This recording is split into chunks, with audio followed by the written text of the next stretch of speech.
the cryptocurrency industry. Yeah. And that just makes more eyes on crypto, more interest in crypto. I mean, hell, there's a chance that, the U.S. Treasury ends up converting over to more of a digital system. We'll see. That'd be nuts. There has been rumors of them having a digital coin, though, right? Yeah, I've heard that for years. I mean, and Trump has said a lot of things about he wants, the U.S. to be the biggest crypto holder in the world. Yeah. Let's see what happens.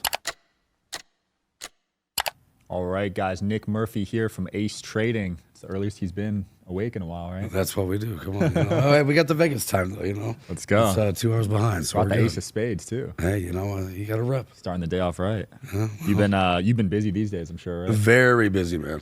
Very Trading busy. and with crypto at an all-time high, I'm sure business is booming. Business is booming. It's with our business, it's a little different. We are on the execution side, so price being up just means more people are trading, which is good. Yeah, it's definitely busy. But during the bear market, you were still doing well? Still doing well, man. Wow. It's the difference was people were kind of getting out of positions or getting on the sidelines and just waiting to see what happened. So it was just kind of chill. It was weird. We kind of had the same effect back about 2 months ago when markets kind of pumped up and then stopped. Everybody's waiting to see which way it broke. Right. Interesting times for sure, man. Yeah. You think this time will stick around? I couldn't tell you, man. With our business, we are solely caring about volatility and trading the volatility. So if the markets are volatile, we're doing well. Yeah. So the more volatile, the better. That's how we see it, man. I mean, That's interesting. At heart, we are what's called a market maker. So, if you've got the market maker mentality, we execute our OTC trades, which is over-the-counter trades, so block trades, big size, minimum trade, 250K. But we are the best in the business when it comes to executing large trades, large size, with little to no market impact. So if you were to come to me with 1,000 Bitcoin and say, Nick, let's sell all 1,000, or if you were to do it yourself, you would just sell it all one time and you up the market. Yeah. The market would go down. Your average execution price, if you will, would go down. If you came to me, we're very, client objective based. So I would say, hey, what are you looking to do? What's your timeline look like? If you've got 1,000 BTC, then let's run an algo that slowly unwinds this position over 3 days, 5 days, 7 days, 10 days. And we would do that based upon your objectives. I like that. Has someone actually approached you with that many Bitcoins? We've had much bigger. Really? Yes. Than 1,000? Yes. Dude, And 1,000 is like, I can't even do the equation on that. I mean, It's those like trades take a little bit longer. I mean, if you really want to not affect the market, not push the price around, you got to be very careful. Yeah. Even as far as the crypto whale alerts, you're familiar with those? Yeah, I've seen that. If people just see you move 1,000 BTC on the blockchain, people are now like, oh, what's going to happen? Freak out. Exactly. Yeah, I saw one the other day where the guy had like 2,000. Exactly. And what did everybody do? They sold. They're like, well, everybody's like, what's going to happen? Like somebody moves just at 2,000 or 3,000 with 1,000 Bitcoin. Yeah. Any of those, it's going to make alerts on the blockchain. People are like, oh, Crazy. I wonder how Michael Saylor buys his, because he buys huge tranches, well, right? buying is different. That's dollars to crypto. You can't track the dollars going into the market. Yeah, but I think he announces when he buys. I mean, but I couldn't tell you, man. I don't know if that's the smartest move or not. I don't know the guy, so I can't tell you. I've not watched his trading patterns. Do you do every coin or just the top ones? So it depends. What's niche about our business is, yes, mainly, and I'll say, market color-wise, we've really only been seeing BTC, ETH, Solana, and stablecoin trades as of late for the majority. But our trading strategies don't just, they're not just effective in the majors. They're also very effective in illiquid markets. So, for example, let's say you're a crypto PR firm or a crypto law firm, right? Yeah. That over the past couple of years, you've had clients that you brought on, and they've paid you partially in crypto, partially in cash. The crypto being their crypto coin. On paper, as that crypto PR firm or crypto law firm, on paper, you might have a $2 million position of coin XYZ, right? Now, if you look at the daily volume of trades, it might be trading $45,000. So how are you going to unwind that position? You can't. They can't. Your other desks out here, which are some of the greatest desks in the world that I've learned a lot from, Cumberland, FalconX, Wintermute, all these other desks that do amazing at what they, these are the guys that have inspired me to do what I do, but they don't focus on that stuff, to my knowledge at least. But, these are trades that we will take because, if it's something trading $100,000 in daily volume and you need to unwind a $2 million position, if you were going to do it, you would be paying a load in execution fees on the exchange. You would have to sit there and just click for hours. And the chances of it working the way it would with you doing it versus us doing it would be very different. With us, I could unwind that trade. It might take a month, might take even more than a month, but we can do it. I think the SEC with new leadership is going to change their stance on crypto. Hey, we'll see, man. We'll see. I think they will too. I think they will. It's been hell the last 5 years. Oh man, they've gone after every U.S. crypto company, Yeah. all the big ones. Yep. All the exchanges. And thank God some of them are fighting back. Yeah, I mean, they don't have any other choice. I mean, that's the thing. Well, I mean, I don't think it's been the smartest thing for the SEC to do. They're pushing everybody offshore. Yep. And Trump just announced he wants no capital gains tax on U.S. cryptos. Yep. Which is huge for you, right? Yeah. Well, I mean, it's huge for everybody. All your clients. Everybody, dude. Because my clients are not just U.S. or global. Right. But it's huge for everybody because what is it doing? It's just further legitimizing the cryptocurrency industry. Yeah. And that just makes more eyes on crypto, more interest in crypto. I mean, hell, there's a chance that the U.S. Treasury ends up converting over to more of a digital system. We'll see. That'd be nuts. There has been rumors of them having a digital coin, though, right? Yeah, I've heard that for years. I mean, and Trump has said a lot of things about he wants the U.S. to be the biggest crypto holder in the world. Yeah. Let's see what happens. That'd be cool. I think that'd be good for everybody. That'd be major. When did you first get into crypto? Oh, man. About 2013, 2014. Damn. Yeah, very early. A lot of that, let's be very real, a lot of that's long gone. But full-time professionally doing crypto since about 2016, 2017. Okay. And was this the first crypto company you pursued? No, it wasn't. I launched a fund very early on, right at the peak of the first market push up and down. Learned a lot, but ended up switching things up, going to a couple other avenues, venues, different things, and finally found the niche of what I do now. And I've just built a big team around it, and not a big team. Let me take that back. Not a big team, but a very, very good team. Dedicated, hungry people, smart, brilliant people. I wanted to create the all-star team for execution. I love that. Yeah. And you're one of the top, if not the top, in the world right now. I mean, I'll say in terms of size-wise, no, we're actually very small in the grand scheme of things. But in terms of how we operate and the things that we do and the way we operate, I would say confidently we're one of the best in the world at what we do. I mean, numbers don't lie. I mean, that's the thing numbers don't lie. And how about this? How about a client retention rate of 100%? Whoa. That's what I like. In crypto, that's unheard of. I mean, we're picky with who we work with, and I like to just become friends with my clients, get to know them, and better understand what they want. So you mix friendship and business.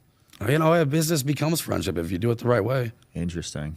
Yeah, that's a tricky thing to balance sometimes. It definitely is. But I think you're right. If you do the business first, it's easier. Of course. I mean, always for us, we always just want to keep the client's best interest at heart. I'm not greedy. I'm probably the least greedy person in this entire industry. Wow.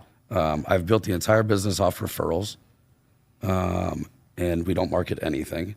Send me people, bub. I'm going to send you some people for sure. That's what we I got you.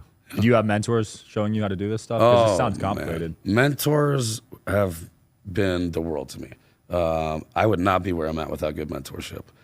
Chicago is the heart of a good, trading. I mean, it's got the background with the futures industries, everything that Chicago has done for the trading world.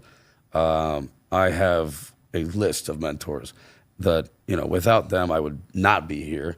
And, there's maybe top 5 that really stick out. That I talk to almost daily. Okay. Just get guidance. Sometimes we'll just grab beers, shoot, just talk about markets, talk about problems that I'm going through or difficulties that I'm dealing with in terms of running the company or the business or certain just market situations. But the mentors have helped me learn so much, and so then I like to really give back and pay that forward. I love it. So I try to teach, and my favorite part of my job, honestly, is bringing new people on and helping them grow and succeed. Yeah. They've saved me a ton of time, money, and stress, man. Oh, dude, without a doubt. Man, my first lawsuit, I was tripping. Without a mentor. Same. Holy Yes, dude. thought the world was ending. So did I. And now it's as I think you can agree though. As you get older, problems that you thought were huge at age 23, at the time they were. Yeah. But as you get older, you get smarter as the problems get harder. Yeah. So yeah, it's still tough now. But if you're going to be real when you're mentoring somebody, you got to tell them it doesn't get easier. Yeah, 100%. They say money makes it easier, but I don't know. Yeah, I mean, it makes it more enjoyable, but yeah. But it does not make it easier. I mean, it's all about like just learning. It's like I try to go into any scenario and learn. So I'm actually curious of how you got to where you're at. A lot of failure, honestly. Yeah. Lost all my money twice. Been there. Had mental health issues. Yeah, Been went there. through the whole entrepreneurial journey. I mean, it's not easy. No, it's glorified these days, which I don't think is good on social media. I mean, that's why I don't even have notifications for Instagram anymore. I'm just like, I don't want to see the. Yeah. It's a distraction, and it's like so glorified of the positives. Like I've thought about just doing like an Instagram page of real. Like, oh, here's Tuesday. I'm kind of pissed off today. Like, what do we got? But I thought about it too. It just, let's be honest, doesn't get the views as the materialistic posts. I mean, it's like, why the should we be posting anyway? Yeah, and the lifestyle posts, and that's how people get drawn into entrepreneurship. It's which is crazy. a terrible first No, impression. but I'm all for that. I'm always like, say some. I'm going to use an example. Somebody that I went to college with, or high school with, starts a clothing brand, right? That I can 99.9% guarantee is going to fail. I will still be the first person to buy that because I'm proud of them for taking the leap of faith. You know what I mean? The leap of faith to get out of corporate, to do their own thing. Because even if you fail, which I've failed, you failed, we've all failed, you still took the leap of faith. And that's like the hardest part at the start. Yeah, it's a big step. I remember my first business was in the clothing space. I thought it'd be a huge company. I mean, but it could have been, but like what were you doing before that? I was just a college student. I was broke. Okay. And then I started an apparel So you company. went straight into entrepreneurship. Yeah, I never had a job.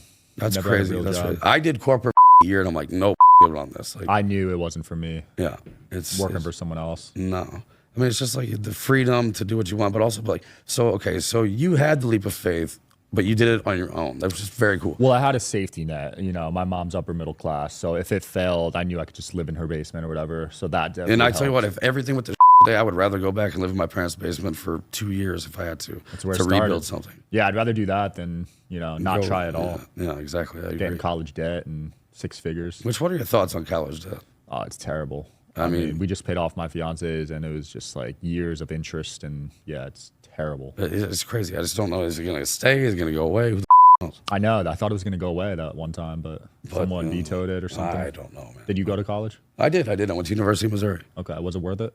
I mean, was it worth it? Yes. I'm not going to regret going. I made a lot of good friends, but I had a lot of fun. Okay. That's where the partying started for you? Yeah, we had a good time. But still, it's I definitely learned a lot about people and interacting with people. In terms of the coursework, there's been many times I'm like, yeah, I would much more appreciate some of those business classes now. Yeah. But even then, like, why would I go back now? I mean, I graduated. I have a degree. What's your degree? It's business marketing and finance. Okay. Yeah. So you're actually using that. I mean, I am, but like, realistically, did I actually learn the stuff there that I do here? I don't know, man. I'm sure the principles are there. Yeah. But I think, for me at least, hands-on and being in the grind, doing this stuff is where you really learn it all. We got to talk about your mottos. No, the mottos, man. You got 3 mottos. I do. I have 3 mottos of life that I highly encourage other people to put in. No, I have it. I had it on my phone's over there, but I had it as the wallpaper of my phone, and I still do. But I would send it to other people, and I got to the point where I had to put my signature on it because everybody else was using it. Motto 1, them all. I'll explain that. Because the second that you stop caring about what other people think is when your life really changes, in my opinion. We can come back to that. Rule 2, motto 2, is a question that you can ask yourself. And it applies to almost any situation. Rule 2, does it make a difference? Because most of the time, it doesn't actually make a difference. Like, you'd be like pissed off, you're stuck in traffic, this, that. Does it actually make a difference? No, it really doesn't. In a deal setting or this or that or whatever. Ask yourself the question, does it make a difference? It probably doesn't. Rule 3 is the toughest one of them all. Don't overthink. Very difficult. Yeah. I'm an overthinker, but if you combine all 3 of these and take a deep breath every now and then, not too bad. Yeah. Yeah. I love all those. Yeah, the overthinking, man. I used to be the biggest overthinker. I still am. I would lay in bed at night and think about I mean, dude, I was just telling you, I was texting my team this morning at 2 a.m. like, what do you think of this? What do you think of this? Yeah, but I mean, it's just taking a step back sometimes is not the worst thing. Yeah, you got to be in the present. Yeah, the first one though, that was a game changer. I grew up a mass user, and I would put other people before me for like probably 20 years. And how do you do now?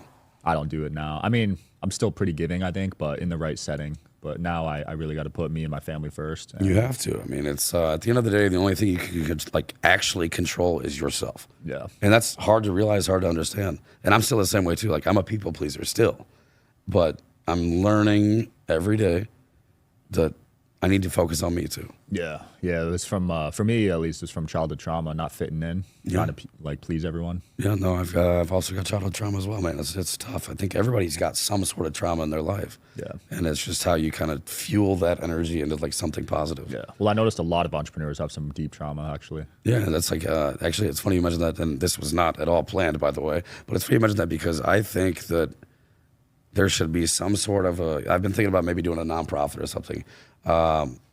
Specifically geared towards like high level and high achieving people, mental health, because I've found like I'm more likely to talk to you as another successful entrepreneur about difficult scenarios or like problems that I'm going through because you've probably been through very similar ones. Right. So it's like, you know, being able to like talk through that stuff, not more like mentor to mentee, but like just friend to friend. And like, I don't know, it's interesting. Yeah, like AA, but just entrepreneurial trauma. Yeah, I don't know. Yeah, exactly. We can think of a fun name for it, but I mean, we'll see. But Yeah. but I mean, it's just there's a lot of trauma. Dude, half the days that we go through are traumatic. Yeah. Like, you know, there's days where we have great days. There's days we have days. And that's something you got to realize. It's not going to be up and up the whole time.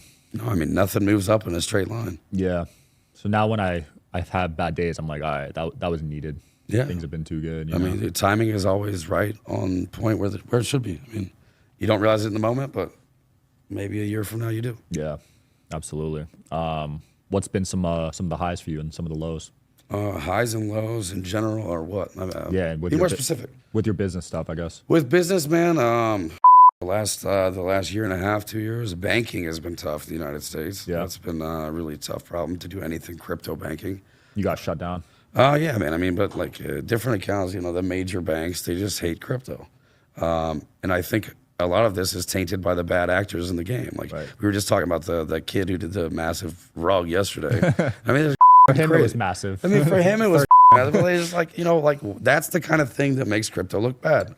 And then it's like, you know, I think a lot of people screw up with their banking and have screwed people like you and I on our banking. I tell my banking people, I'm like, this is exactly what I do. Here's how my business is going to work. Here's how the flow of funds is going to work. This is what I do. Boom. And they're okay with it until they're not. Then all of a sudden, boom, accounts. Yep. I got banned because someone that was in crypto just sent me money. Just was somebody random? Or Like he got banned. So like I guess everyone he sent money to got banned too. what did he do? I don't know. That's the problem, though, is see bad actors in the space. Probably, yeah. I mean, but now you can breathe and they'll kill your account. Like, it's ridiculous. It's nuts, dude. I mean, there's probably, I don't know, 5, 6 different crypto banks in the U.S. that I think do a fantastic job, but they want you to keep $1 million on reserve. It's like, Jeez. why the f*** are you not trading that? Like, I should be trading that money, not leaving it in the account. Yeah, banking. I'm on my third one, man. So hopefully they figure that out with the And which one are you using? Got to keep $1 million in there? I'll keep that secret. We gotta talk about your dog, man. Yeah, the dog. Painted it. Wait. Which part? You painted your Labradoodle. Okay. So, long story short, the name of the company, Ace Trading, is actually because my dog, his name is Ace. Dude, today's his birthday. He turns Happy 5 birthday, today. Ace. He turns 5 today. Yeah. So you got to go home, get him a cake and whatnot. But no. So whenever I made this company, created this company, I'm like, what the hell should I name this thing? And somebody jokingly said, just name it after your dog. And I was like, we'll just name it Ace. And afterwards, I was like, actually, this is a great idea because it's a 3-letter word and it starts with A. So it's at the top of every list, of every like directory, Ace, boom, easy. And I like the way, like, if you think about how like 2 of my counterparties are talking like, oh, who'd you execute that trade through? Like, oh, I did it through Ace. It just sounds good. Clean. It's clean. So yeah, so Ace Trading, my second dog, my younger dog. So he's actually named after Dom Perignon. So he's Dom. So I have Ace and Dom, Ace of Spades, Dom Perignon. Oh, love so one of my offshore entities is called Dom Cap. So I'm either gonna have to find more alcohol brands or more I don't know, but definitely. So yes. To back to your point, yeah, for Halloween a couple years ago, the groomer, he was like, yeah, we should paint him, like do some like dog dye, and this is before everybody was doing it. Yeah. Because now it's pretty common. It's all over the internet. But no, he looked like a Bengal tiger for a year. It lasted a year. Damn. Yeah. Cars would pull over on the side of the road. Holy crap! Yeah, we'll throw up the image on the pod. Oh yeah, no, there's some good ones. There's a lot of good ones. He looked straight up, and people, I like people. It's like I'd be walking the dog, and people would be like, "Oh, like what kind of dog is that? Like is that?" And I like it got to the point where it got asked so frequently that I have like a full tale of the story. I'd be like, "Oh yeah, it's a tiger doodle." Like no way. I'm like, "Yeah, I think he's like the second or third one in Chicago," and like like no way. I'm like, "Yeah, look him up on Google." Blah blah blah. Yeah, people loved it. But I didn't because I didn't realize the walks would take 10 times as long. That's funny, dude. I love dogs, though. I got 2 dogs. Yeah, what kind do you have? Australian Shepherd and Golden Mountain Dog. Golden Mountain Dog. Have you heard of that? No. It's a Golden Retriever and Bernese Mountain Dog. Okay, so yeah, I've got the Golden Doodle Ace and then the Aussie Doodle Dom. Nice. So the energy of the Aussies, man, Oh, crazy. man. He's bouncing off the walls all day. That's If I don't walk how old him, is he? He's just turned 6. Okay, yeah. So, yeah, man, this Ace is 5 today, Dom is 1. Yeah. Dom is nuts. I bet. That young puppy energy. Dogs changed my life, though. Same. I had terrible anxiety before. Same, bro. It went away as soon as I got one. Yep. Isn't that crazy? And they sense your energy. Like if I'm like in one of those moods and I just sit down on the couch, or anybody that's at my house, they will both go to just lay by them Crazy. and just chill. Yeah, they're But wonderful. I agree, man. Though Ace and Dom saved my life. Yeah, if you guys are dealing with anxiety, get a dog. 1000%. Game changer. What's next for you, man? What are you working on? Just building. I mean, now that banking is, for what I can tell, knock on wood, solved, we can actually scale the business. Nice. The company just hit its year mark back in September.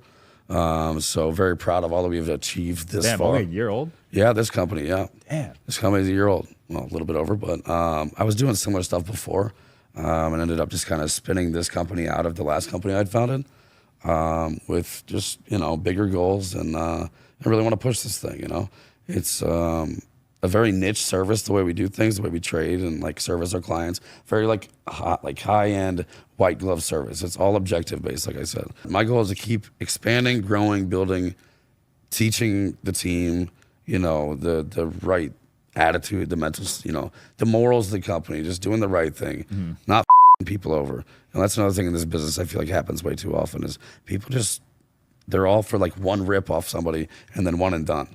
Like, I don't want to just make a rip off somebody and adios bye. I want to have them as a client for life. Right. I think that's why even moving company to company, from leaving my last firm to this, I have 100% client retention rate. I've got the best clients ever. Like, without them and my network, none of this would have been possible. I love it. But I want to get, if somebody new comes in as a client, I want to service them so well that they are always thinking about me. They're thinking about my business. They hear crypto, they think Nick Murphy, they think Ace Trading, because I want them, I want their cousins, I want their brother, I want their friends, everybody as clients. And to provide everybody the same level of just top-notch service. That's the way to do it, man. Yeah, because the crypto space, man, there's a lot of scams. There's a lot of scams. There's a lot of there's a lot of really good people, a lot of not scams, let's be real. But there's a lot of too. Yeah. And it's like, a friend and another mentor of mine once told me, I won't get into business what he does, but he once told me, you shouldn't worry about that. That's what I'm here for. I'm here to worry about that for you.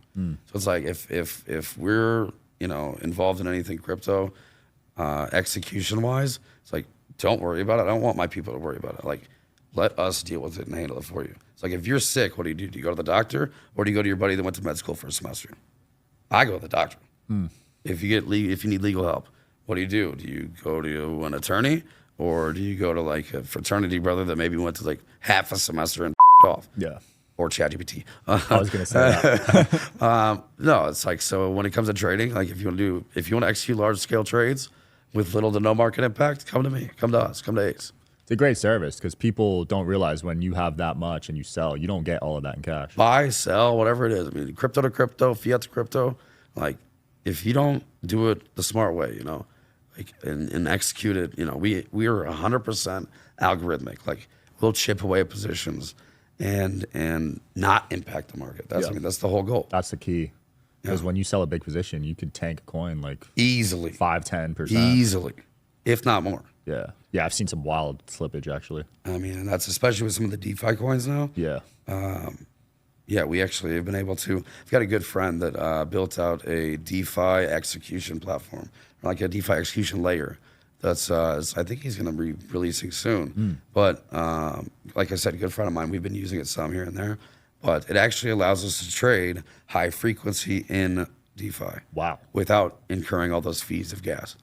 That's Sometimes really we have useful. positive slippage. What? Yeah. How is that possible? That's more crazy. technical than I, but yeah, I mean, keep an eye out for that. I mean, it's there's a lot of things cooking. Hell yeah. We'll link your site below and your Instagram. Anything else, my man? You know, I really just want to appreciate you, bringing us on, and yeah, man, just keep doing what you're doing. I'm proud of you as an entrepreneur. Thank you. Yeah, Thanks. man. Great meeting you, man. You as well. Yep. Thanks for watching, guys. Peace.